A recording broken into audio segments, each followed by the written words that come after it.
৭১ বছরের ইতিহাসে অসম্ভবকে সম্ভব করে অনন্য নজির সৃষ্টি করলেন প্রফেসর ডক্টর মোহাম্মদ ইউনূস।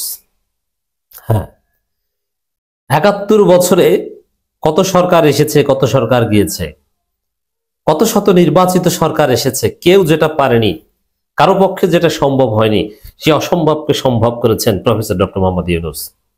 এই অনির্বাচিত সরকার, এই সরকার নির্বাচিত সরকারের চাইতেও বেশি গণতান্ত্রিক, নির্বাচিত সরকারের চাইতেও তাদের ম্যান্ডেট অনেক শক্তিশালী। কারণ নির্বাচিত সরকার সর্বোচ্চ 43% ভোট পেয়ে বাংলাদেশে নির্বাচিত হয়, অতীতের ইতিহাস। আর 8 সালের পর নির্বাচন হতো ভুয়া নির্বাচন। কিন্তু এই সরকারের প্রতি একটা সময় মানুষের 80-90% মানুষের সমর্থন ছিল, এখন হয়তো বা কিছুটা কমেছে, কিন্তু হিউজ সমর্থন এবং সরাসরি ডিরেক্ট ডেমোক্রেসির মাধ্যমে কায়েমকৃত একটা সরকার। এই সরকার দেখিয়ে দিয়েছে যে কেউ যেটা পারে না, ইউনূস সেটা পারে। হ্যাঁ, সেটাই করেছে। আমি বলবো যে এটা এই সরকারের, অন্তর্বর্তীকালীন সরকারের আকাশচুম্বী সফলতা। বাংলাদেশ এক নতুন অধ্যায় প্রবেশ করেছে। আওয়ামী লীগ, বিএনপি, জাতীয় পার্টি, শেখ মুজিব, জিয়াউর রহমান কেউ যেটা পারেনি সেটা ঘটেছে। কি সেটা? সুপ্রিম কোর্ট সচিবালয় অধ্যাদেশ জারি করে গেজেট প্রকাশ। এর মানে নির্বাহী বিভাগ থেকে বিচার বিভাগ একদম কমপ্লিটলি পৃথক হয়ে গেল আলাদা জুডিশিয়াল সেক্রেটারিয়েট গঠনের অধ্যাদেশ জারির মাধ্যমে। এটা কেউ করতে পারেনি। আমি আসছি সেদিকে যে ৭১ বছরের কাহিনীটা কেন টানলাম। আমি স্মরণ করিয়ে দিচ্ছি দর্শক, সেই 1954 সালে আর আজকে 2025 সাল, দ্যাট মিনস ৭১ বছর পার হয়ে গেছে। 1954 সালের যুক্তফ্রন্টের যে নির্বাচন, জোট, সেই নির্বাচনে হোসেন শহীদ সরওয়ার্দী, শেরে বাংলা কে ফজল হক, মাওলানা আব্দুল হামিদ খান ভাসানী বা তাদের যে জোট ছিল যুক্তফ্রন্ট, তারা ম্যানিফেস্টো দিয়েছিল যে আমরা ক্ষমতা আসতে পারলে, আমরা জিততে পারলে নির্বাহী বিভাগ থেকে বিচার বিভাগকে পুরোপুরি পৃথক করব এবং বিচার বিভাগকে স্বাধীন করে দিব। সেই 54 সালের যুক্তফ্রন্টের ম্যানিফেস্টো ছিল এটা, ইশতেহার ছিল এটা, প্রতিশ্রুতি ছিল। কিন্তু সে শেরে বাংলাও পারেননি, হামিদ খান ভাসানীও পারেননি, হোসেন শহীদ সরওয়ার্দীও পারেননি, পরবর্তী শেখ মুজিবও পারেনি, জিয়াউর রহমানও পারেনি, এরশাদও পারেনি, খালেদা জিয়াও পারেনি, শেখ হাসিনাও পারেনি। ফখরুদ্দিন মঈনুদ্দিন কিছুটা করতে পেরেছিল, কিন্তু চূড়ান্ত ঘটনা ইউনূসের হাত ধরেই হয়েছে। অতএব শুধু বাংলাদেশের ইতিহাসে না, উপমহাদেশের ইতিহাসে অন্যতম শ্রেষ্ঠ শাসক হিসেবে ইউনূসের নাম ইতিহাসের পাতায় স্বর্ণাক্ষরে লেখা থাকবে। ইউনূস আকাশচুম্বী সফলতায় পৌঁছে গেছে। দর্শক, কোন দল এটা চায় না। এটা এমনকি এই জামাতের মতো দল বা সবার মধ্যে এই ধরনের মানসিকতা আছে, তারা চায় যে বিচার বিভাগ বা সবকিছু তাদের নিয়ন্ত্রণে থাকবে। কোন বিচারককে কোথায় দেওয়া হবে, কাকে কোথায় ট্রান্সফার করা হবে, এটা পলিটিক্যাল পার্টির কথায়, মন্ত্রীদের কথায়, এমপিদের কথায় হবে। এটা বাংলাদেশের পলিটিক্যাল সাইকোলজি। কাকে বিচারক নিয়োগ করা হবে কি হবে না, এগুলো সব তাদের কথায় চলবে।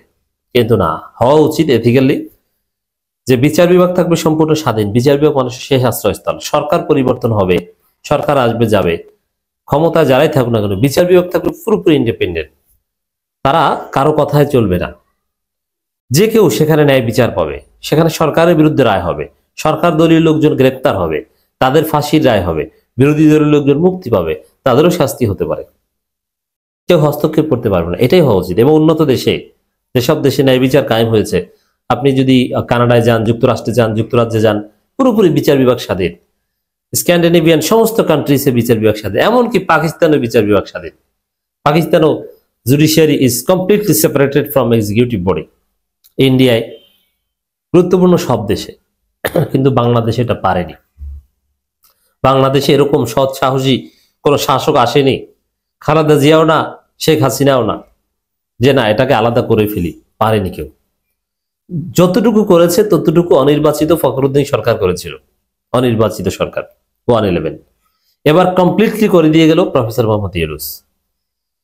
তো দর্শক, এটার স্টার্টিংটা কিভাবে হয়েছিল? মূলত 1997 সালেই এটার ভিত্তিপ্রস্তর স্থাপন হয়। 97 সাল বললেও ভুল হবে, মূলত 72-এর সংবিধানে প্রতিশ্রুতি ছিল, একদম ক্লিয়ার প্রতিশ্রুতি ছিল, স্বাধীন বিচার বিভাগ ঘোষণা করা হয়েছিল 72-এর সংবিধানে। বাংলাদেশ সংবিধানের 22 নং অনুচ্ছেদে আর্টিকেল 22-তে স্বাধীন বিচার বিভাগের কথা স্পষ্টভাবে বলা হয়েছিল। রাষ্ট্র নির্বাহী বিভাগ থেকে বিচার বিভাগের পৃথকীকরণের ব্যবস্থা করিবেন। এটা 72-এর সংবিধানের আর্টিকেল 22 এর ঘোষণা, কিন্তু হয়নি। এরপরে একটা পর্যায়ে এসে আপনারা জানেন, যারা আইনের ছাত্র এদের সবাইকে এটা পড়তে হয়েছে, মাজদার হোসেন মামলা, মাজদার হোসেন বনাম বাংলাদেশ মামলা। সেই মামলার রায় হয় 1997 সালে। 12 জন বিচারকের মামলা। সেখানে সুপ্রিম কোর্ট 12 দফা নির্দেশনা দেয়, যে 12 দফার আলোকে বিচার বিভাগকে স্বাধীন করতে বলা হয়েছে। যেমন বিচারকদের নিয়োগ, বদলি, পদোন্নতি, তাদের যে অন্যান্য শৃঙ্খলা, আবার এই যে নির্বাহী ম্যাজিস্ট্রেট থেকে জুডিশিয়াল ম্যাজিস্ট্রেটদের আলাদা করা, এরকম অনেক সিদ্ধান্ত নির্দেশনা দেওয়া হয়। কিন্তু সেই 97-এর পর যতদিন, তখন তো আওয়ামী লীগ ক্ষমতা ছিল, তারাও কিছু করতে পারেনি। এরপরে বিএনপি ক্ষমতা আসলো 2006 সাল পর্যন্ত, তারাও কিছু করতে পারেনি। অবশেষে সেই 2007 সালের 1 নভেম্বর 111 সরকার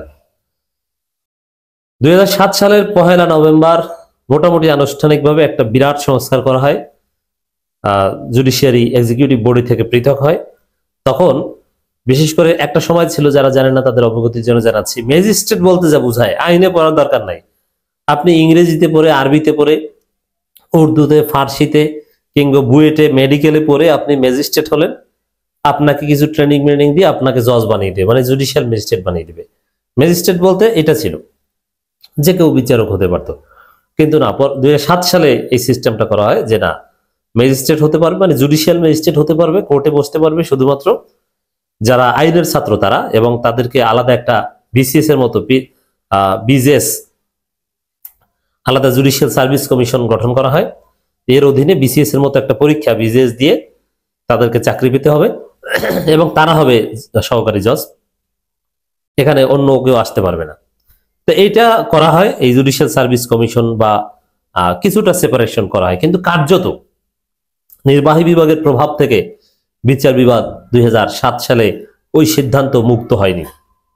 আইন মন্ত্রণালয় রায় লিখে দিত, আইন মন্ত্রণালয় পদোন্নতি কিংবা কি করবে, কাকে কি নিয়োগ দেবে, এগুলো আইন মন্ত্রণালয় সবকিছু ঠিক করতো, আইন মন্ত্রণালয়ের অধীনেই কার্যত।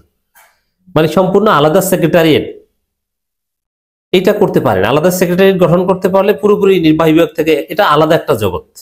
এখানে সরকারের সাথে কোনো সম্পর্ক নেই, কে ক্ষমতা কি, কে মন্ত্রী কি, এটা দেখার বিষয় না, এটা পুরো আলাদা। এরা 7 সালেও করতে পারেনি। কিন্তু এবার প্রফেসর ডক্টর মোহাম্মদ ইউনূস সরকারের আমলে আমরা দেখলাম সুপ্রিম কোর্ট সচিবালয় অধ্যাদেশ জারি করে গেজেট প্রকাশ করা হয়েছে। এর মানে চূড়ান্তভাবে বিচার বিভাগ সম্পূর্ণ স্বাধীন হলো, নির্বাহী বিভাগ থেকে পৃথক হলো। এটা 71 বছরের ইতিহাসে এই ঘটনা ইউনূস ঘটিয়ে দিয়েছেন।